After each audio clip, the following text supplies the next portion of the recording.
Assalamualaikum warahmatullahi wabarakatuh. Nama saya Lisa Febisa Fitri, saya dari Prodi IAT untuk MK Filsafat Umum. Di sini saya akan menjelaskan pemahaman atau apa yang telah saya pahami dari pelajaran filsafat umum dari pertemuan pertama sampai saat ini. Di pertemuan pertama kita membahas tentang pengantar studi filsafat. Di sini kita membahas tentang filsafat itu berasal dari kata apa tujuan filsafat, kemudian fungsi-fungsinya, dan ada beberapa macam filsafat ya. Filsafat itu dari kata asal philia atau yang artinya cinta atau love, dan dari kata sophia yang artinya kearifan atau kebijakan. Filsafat merupakan induk segala ilmu pengetahuan, mencakup semua ilmu pengetahuan di luar wahyu maupun yang ada di dalamnya, karena ia merupakan satu ilmu pengetahuan yang paling dasar dan tinggi kedudukannya. Ilmu filsafat juga merupakan sumber paradigma keilmuan, atau disebut juga dari system of knowledge. Yang ketiga, ia juga merupakan world view atau pandangan dunia. Ini juga bisa untuk menentukan jalan hidup kita ya. Filsafat juga bisa bermakna alam pikiran. Filsafat mencari keutamaan mental atau spiritual tanpa ada fisik, atau kita sebut juga non-fisik. Ciri-ciri filsafat itu ada beberapa. Yang pertama, bercorak umum. Yang kedua, menyangkut hal-hal tidak empiris, yakni yang hal-hal tidak teoritis. Kemudian, landasan utama ilmu filsafat itu ada dua. Landasan utama ilmu filsafat adalah logika. Ilmu filsafat dibagi menjadi dua. Ada namanya filsafat teoritis, yang kedua ada filsafat praktis. Filsafat teoritis itu ada dalam beberapa bidang ilmu. Yang pertama ada ilmu metafisika, yaitu membahas tentang ontologi, teologi, kosmologi, eskatologi, seperti itu. Terus ada juga membahas ilmu matematika, seperti simbol-simbol, tanda-tanda, bilangan-bilangan, dan juga pokoknya yang berhubungan seperti matematika yang kita tahu ya dari kecil. Kemudian dia juga membahas ilmu fisika. Apa aja yang dibahas dalam ilmu fisika? Ada alam semesta, bumi, hewan, tumbuhan, langit, dan lain-lain seperti itu. Kemudian pada pertemuan ini saya baru mengetahui bahwa ilmu filsafat itu sudah dimulai dari awal penciptaan manusia ya, ini dari Nabi Adam alaihissalam ya, Adam alaihissalam.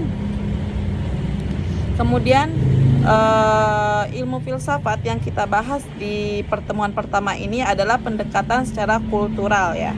Terus apa itu pendekatan kultural? Yaitu mengakui filsafat sebagai pandangan dunia kolektif dengan metodologinya sendiri dalam kerangka masyarakat asli atau pribumi.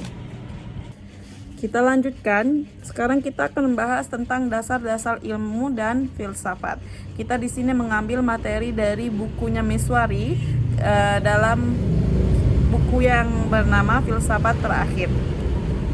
Di sini, menurut Juhaya S. Praja, pengetahuan ada 3 kriteria. Yang pertama, adanya suatu sistem gagasan di dalam pikiran. Yang kedua, persesuaian antara gagasan-gagasan itu dengan benda-benda sebenarnya. Yang ketiga, adanya keyakinan akan persesuaian itu.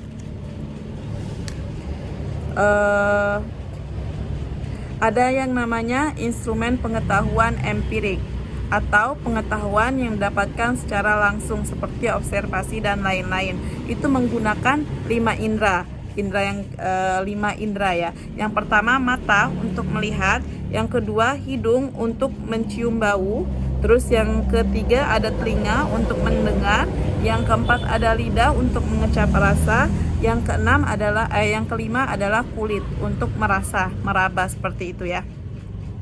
Ada juga istilah term, yaitu konsep yang dibentuk pikiran berdasarkan hasil serapan indera dari realitas materi yang diterima pikiran.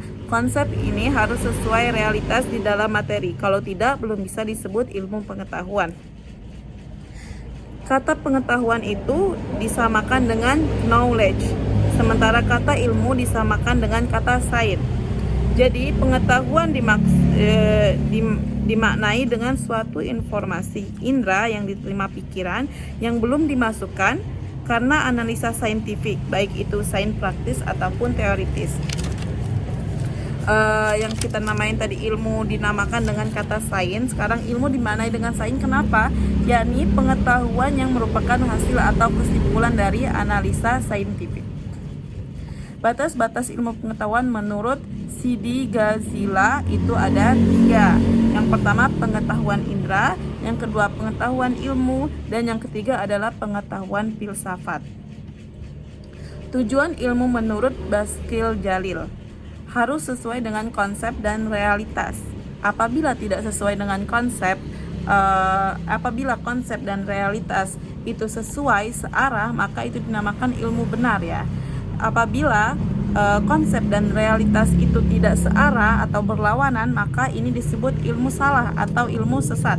Tapi kedua-duanya, mau itu dia realitas sama konsepnya sama, mau itu tidak sama, dua-duanya tetap dinamakan sebagai ilmu. Oke, kita lanjutkan, masih karya Miswari. Dalam kitabnya Filsafat Terakhir, kita akan menjelaskan tentang dasar-dasar pengetahuan dalam Islam. Oke. Dalam Islam itu dasarnya itu untuk petunjuk pedoman manusia itu ada yang namanya Al-Qur'an. Seperti yang kita tahu, Al-Qur'an diturunkan oleh Allah Subhanahu wa taala melalui malaikat Jibril perantaranya, kemudian diberikan kepada Nabi Muhammad SAW agar bisa menjadi pedoman untuk seluruh umat manusia ya.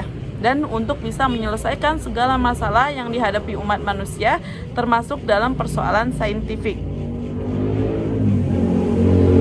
Al-Quran selain dapat memberikan paradigma aksiologis, juga memberikan wawasan epistemologis, yaitu tidak hanya terikat dalam konteks redaksi bahwa Al-Quran biasanya hanya sebagai kitab spiritual atau jalan kita menuju kepada Rabb kita, kepada Tuhan kita ya.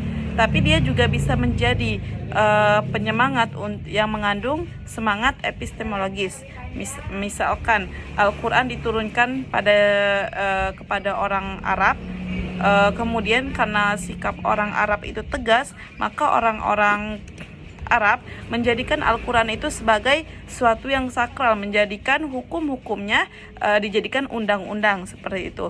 Kemudian Al-Quran datang ke Indonesia dengan sesuatu yang ada di dalam Al-Quran itu, ajaran-ajaran yang ada di Al-Quran itu, maka orang Nusantara ini, orang Indonesia ini berlaku berlemah lembut. Nah, jadi itu redaksi setiap Al-Quran itu, setiap negara itu berbeda-beda.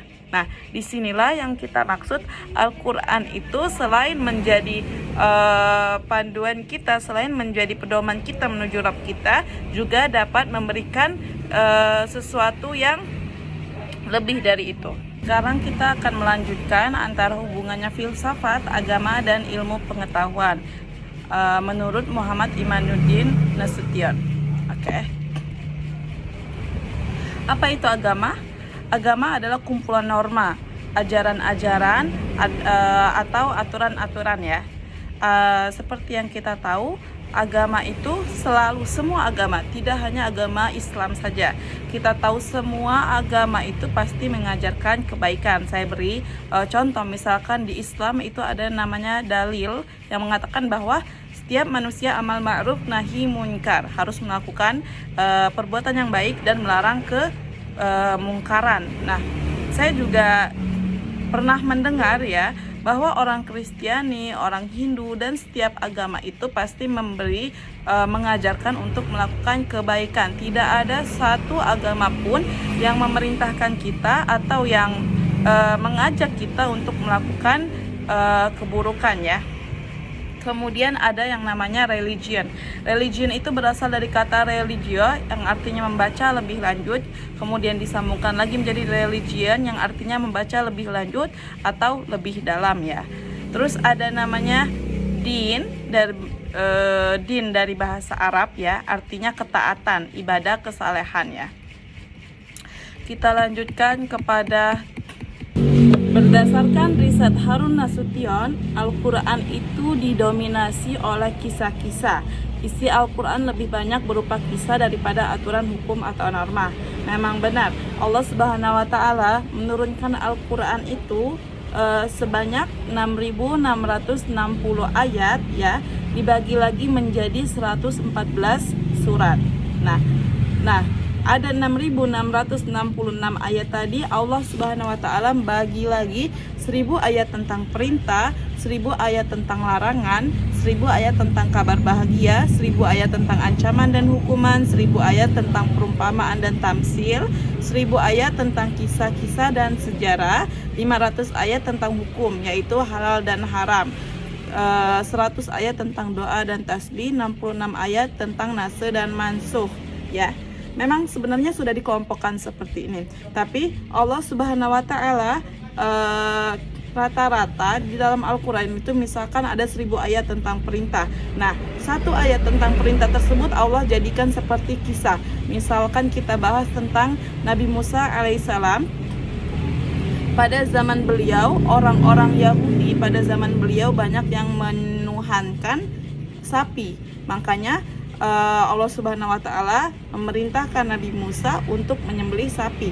Nah, itu di dalam Al-Quran dijadikan seperti kisah, padahal itu asalnya itu adalah perintah supaya mereka, ya ini umatnya Nabi Musa pada zaman waktu itu tidak menuhankan, tidak menganggap mulia lagi sapi tersebut ya. Kemudian di dalamnya lagi terdapat pesan moral yang fundamental dari kisah-kisah dalam Al-Quran seperti yang saya ceritakan sebelumnya. Di dalam Al-Quran terdapat norma hukum atau kode etik dalam teks Al-Quran. Kita beri contoh ya. Misalkan contoh jangan mencuri. Dalam Al-Quran surah Al-Maidah sudah dijelaskan larangan mencuri ya. Dan apa saja hukuman untuk orang yang mencuri. Kemudian kisah dalam Al-Quran kumpulan mitos, bukan dongeng, bukan legenda, mitologi membentuk folkwise, kumpulan mitos. Saya agak berbeda pendapat dari penjelasannya Bapak di sini. Mitos itu kan sesuatu yang, kalau pemahaman saya, mitos itu sesuatu yang belum pernah terjadi ya, yang hanya kita dengar dari orang-orang sebelum kita. Tapi menurut saya bahwa Al-Quran itu sesuatu yang memang terjadi. Kemudian ada folkwise, system of knowledge, wonderland, system of faith, religion, tradition. Sekarang ada pendekatan kultural. Pada pembahasan kemarin pas perkenalan ilmu filsafat ya, dasar-dasar ilmu filsafat, kita telah mengatakan bahwa pendekatan filsafat pendekatan kita melalui pendekatan kultural. Bagaimana pendekatan kultural tersebut? Yaitu melalui tradisi, adat istiadat, kebiasaan umum atau awam. Mitologi dulu atau agama dulu. Tetap ada dua pendapat ya. Teks suci agama-agama oriental seperti Konghucu, Tao, Shinto, Hindu, Buddha. Terus ada lagi filsafat oriental, agama-agama oriental. Teks sebagai sumber mata air pengetahuan. Kita akan membahas sekarang tentang perbedaan mendasar antara agama, filsafat, dan ilmu. Agama itu berangkat dari keyakinan untuk kemudian membuktikan kebenaran validalitasnya ya. Terus ada filsafat berangkat dari keraguan untuk tetap menguji setiap jawaban. Seperti kisahnya Nabi Ibrahim alaihissalam ya. Kemudian ada juga ilmu pengetahuan juga berangkat dari keraguan. Sebenarnya perbedaan mereka bertiga antara ilmu, filsafat, dan agama itu perbedaannya sangat dikit ya. Agama tadi dari apa? Dari keyakinan, berasal dari keyakinan. Kemudian filsafat berasal dari keraguan. Ilmu pengetahuan juga berasal dari keraguan ya. Kita bisa ambil dari contoh Nabi Ibrahim alaihissalam ketika beliau sedang mencari Tuhannya ya.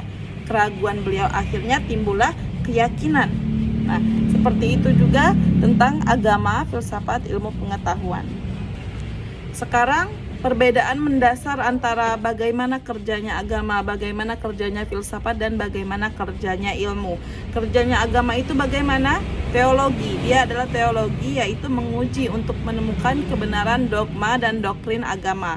Terus ada lagi kerja filsafat, itu bagaimana? Deduktif, menguji teori, hipotesis, asumsi. Terus ada kerja ilmu pengetahuan, sains, deduktif atau induktif, menguji teori, hipotesis, asumsi, menyusun teori hipotesis, tesis, asumsi ya.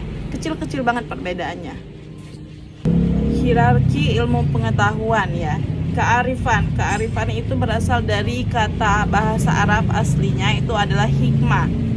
Artinya kearifan. Kemudian filsafat juga ya, artinya cinta akan kearifan, cinta akan pengetahuan, cinta akan kebijaksanaan, love of wisdom. Manusia primitif mengumpulkan data dari ragam pengalaman. Data diolah menjadi informasi, pengetahuan dibentuk, pengetahuan diolah menjadi sistem pengetahuan, lahirlah filsafat.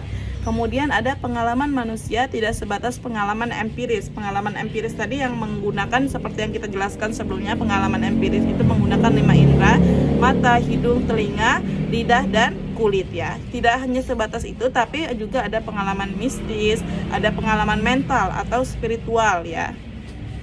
Pencarian manusia. Manusia itu mencari kebenaran, pengetahuan yang valid, bukan pengetahuan yang pasti, tapi pengetahuan yang lengkap semuanya ya. Manusia menyusun sistem pengetahuan. Sistem pengetahuan adalah filsafat di ranah teoritis. Manusia menyusun pandangan dunia, pandangan hidup, world view, world of life. Filsafat di ranah praktis empiris. Manusia mencari Tuhan, salah satu topik teologi kontemporer, ilmu kalam dan teologi. Mungkin cukup sekian yang dapat saya sampaikan, kurang dan lebihnya saya mohon maaf. Wassalamualaikum warahmatullahi wabarakatuh.